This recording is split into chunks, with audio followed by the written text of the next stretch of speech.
हल्द्वानी के अंदर जो कुछ हुआ, क्या उसके ज़िम्मेदार सिर्फ मुसलमान ही हैं? क्या वहाँ का प्रशासन इसका ज़िम्मेदार नहीं है? क्या गैर मुस्लिम इसके ज़िम्मेदार नहीं है? क्या सारी गलती मुसलमान ही की है? कहीं ना कहीं वहाँ के प्रशासन ने भी चूक की है और वहाँ के गैर मुस्लिमों ने भी कोई ना कोई गलती की है, तब जाके इतना बड़ा ये दंगा फैला।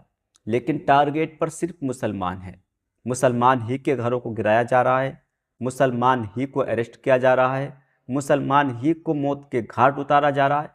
कई सारे मुसलमानों को मौत के घाट उतार दिया, कई हज़ार मुसलमानों के खिलाफ FIR दर्ज हो गई और कई सारे मुसलमानों के घरों पर बिल्डोजर चल गए।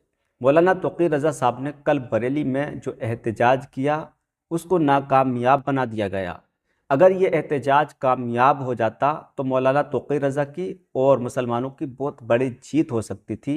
लेकिन जैसे ही ये प्रोग्राम, ये एहतजाज कामयाब होते हुए नज़र आ रहा था, गोदी मीडिया ने इस तरीके से नफ़रत फैलाई और इस तरीके से मौलाना तोक़ी रज़ा साहब को बदनाम किया कि ये एहतजाज पूरे तरीके से नाकामयाब रहा। दोस्तों, आप देख सकते हैं कि मौलाना तोक़ी रज़ा साहब का इधर एहतजाज हो रहा था और बड़े सुकून के साथ एहतजाज हो रहा था। मौलाना तोक़ी रज़ा साहब अपने समर्थकों से बार बार अपील कर रहे थे कि दुरूद शरीफ पढ़ते रहें, किसी तरह की नारेबाजी और हंगामा ना करें।